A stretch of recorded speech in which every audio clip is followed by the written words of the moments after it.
December மாதம் வந்தாலே celebration தான், இயர் அண்ட் பார்ட்டி அப்படி. ஆனால் கிறிஸ்டியன்ஸுக்கு கிறிஸ்மஸ் கொண்டாட்டம். கிறிஸ்மஸ் கொண்டாட்டம் என்றாலே லைட்டும் டெக்கரேஷனும் தான் பெரிய ஹைலைட்டாக இருக்கும். அதை பார்க்குறதுக்கு ரொம்பவும் அழகாக இருக்கும். அதை நாங்கள் பார்க்காட்டால் கொஞ்சம் டல்லாக தானே இருக்கும் அந்த நாள். ஸோ நாங்கள் இன்றைக்கு இரவு பின்னேரம் 7 மணிக்கு வலிக்கிட்டு போன இடம்தான் நெல்லியடியில் இருக்கிற ஒரு சர்ச். ஏன் போனோம்னா அங்கே நிறைய லைட் டெக்கரேஷன்ஸ் இருக்கும். அப்புறம் நத்தார் கொண்டாட்டம் என்றால் அங்கே ஏதாவது வித்தியாசமாக இருக்குமென்றதை பார்க்குறதுக்காக தான் போனாங்க. அங்கே போய் ஒரு சர்ச் ஒன்று இருக்குது, பெரிய சர்ச் ஒன்று. அங்கே வழியிலெல்லாம் டெக்கரேட் பண்ணியிருந்தது. அங்கே என் மகளை கூட்டி கொண்டு போய் ஃபஸ்ட் டைம், இது அவளுக்கு 2வது வயசு, ஃபர்ஸ்ட் இயரை விட இது கொஞ்சம் விளங்குற வயசு. அப்போ அவளுக்கு காட்டலாமென்று தான் கூட்டிகிட்டு போய் அங்கே சர்ச்சில் என்னென்ன டெக்கரேட் பண்ணியிருக்கோ அது எல்லாத்தையும் மகானாவுக்கு காட்டிட்டேன்.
ஆனால் சரியான ஒரு முந்தின மாதிரி ஒரு பரபரப்பு இல்லை. ஆனால் அங்கே நிறைய சின்ன பிள்ளைகளை கூட்டி கொண்டு வந்து ஹிந்துவாக்கள் எல்லாரும் வந்திருந்த சர்ச்சுக்கு அவையிலும் பார்த்தது எங்களை மாதிரி. ஆனால் முந்தி இந்த ரோட்டு ஃபுல்லாகவே டெக்கரேட் பண்ணியிருக்கும் கிறிஸ்மஸுக்கு. நிறைய நிறைய நடக்கிறது. ஆனால் இப்போ கொஞ்சம் பொருளாதார பிரச்சனை அப்படி நோ சம்திங் எல்ஸ், எல்லா பண்டிகைகளும் முந்தின மாதிரி இல்லாமல் செலவுகள் கொஞ்சம் கூட என்றபடியால் கொஞ்சம் கம்மியாக்கி இருக்குது போல் இருக்குது. ஆனால் பரவாயில்லை, எதிர்பார்த்த மாதிரி எதுவுமே இல்லை என்றாலும் எங்கள் மகளுக்கு பிடித்த மாதிரி லைட்டுகள் கொஞ்சம் போட்டிருந்தபடியால் அதை நாங்கள் பார்த்துட்டு அப்படியே நெல்லியடி டவுனுக்குள்ளே என்ன இருக்குது, ஏதாவது சாண்டா கிளாஸ் ஆடுறாரா இல்லை ஏதாவது வித்தியாசமாக டெக்கரேட் பண்ணியிருக்கான்னு போய் பார்த்தால் வளமையான மாதிரியே தான் இருந்தது. எந்த மாற்றமுமே இல்லை. பாருங்கள்.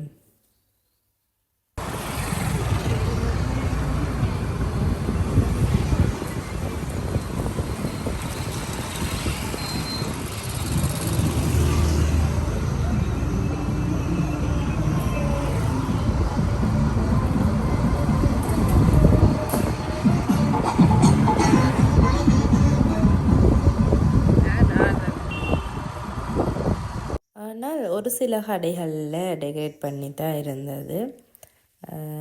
மற்றது வந்து போலீஸ் நிலையத்தில் வந்து வெளியில் லைட் போட்டு கொஞ்சம் அழகாக செய்திருந்தாங்க. கடையில் சின்ன சின்னதாக ஒரு செட்டப் மாதிரி செய்திருந்தது கிறிஸ்மஸுக்காக. ஆனால் அதிகளவான கடைகளில் இல்லை, ஒரு சில கடைகளில் மட்டும்தான். நாங்கள் ஒரு சில வருஷங்களுக்கு முதல் கிறிஸ்மஸ் என்றால் என்ன செய்கிறோம் நாங்கள் என்றால், எங்களோட ஃப்ரெண்ட்ஸ் எல்லாருமா சேர்ந்து யாராவது கிறிஸ்டியன்ஸை பார்த்தா கேக் தருவாங்க, இல்லை ஏதாவது ஒன்று தருவாங்க, அதுக்காகவே நாங்கள் வெளிக்கிட்டு போவோம் என்று சொல்லி ஃபஸ்ட்டுக்கு போகிறது வந்து மூர்க்கம் பீச்சுக்கு போயிட்டு அங்கே கிடக்கிற சைடில் இருக்கிற சர்ச் எல்லாத்துக்கும் போவோம். ஆனால் போய் ஒரு வருஷம் கூட எங்களோட கைக்கு கேக்கோ இல்லை எங்களோட ஃப்ரெண்ட்ஸ் யாரையும் பார்த்ததோ அப்படி எதுவுமே நடந்ததில்லை. அந்த நினைவுகள்லாம் எனக்கு ஞாபகம் வந்தது. ஃப்ரெண்ட்ஸாக டெய்லி வெளிக்கிட்டு போவோம். ஒரு வருஷமும் ஏமாற்றம் தான் இருந்தாலும் ஏதாவது கிடைக்குமா அப்பான்னு வலிக்கிட்டு போன மாதிரி இந்த முறை ஃபேமிலியாக வலிக்கிட்டு இருக்கிறேன் நான். இது வந்து சுபாஷ் பேக்கரி கடையில் டெக்கரேட் பண்ணியிருக்கிறாங்க நல்லா அழகாக. அதையும் பார்த்துட்டு ஓகே இனி இதோடைய கிறிஸ்மஸ் பண்டிகை முடிந்தது என்று வீட்டை வலிக்கிட்டு வந்தாச்சு. ஆனால் ஒன்று சொல்லியே ஆகணும், இந்த கிறிஸ்மஸை சாட்டி ஒரு ரவுண்ட் ஒன்று நெல்லியடியை சுற்றி பார்த்தாச்சு. இனி நாங்கள் வீட்டை போக வேண்டியது தான். பாய். வேறு ஒரு காணொளியில் நாங்கள் உங்களை மீண்டும் சந்திக்கிறோம்.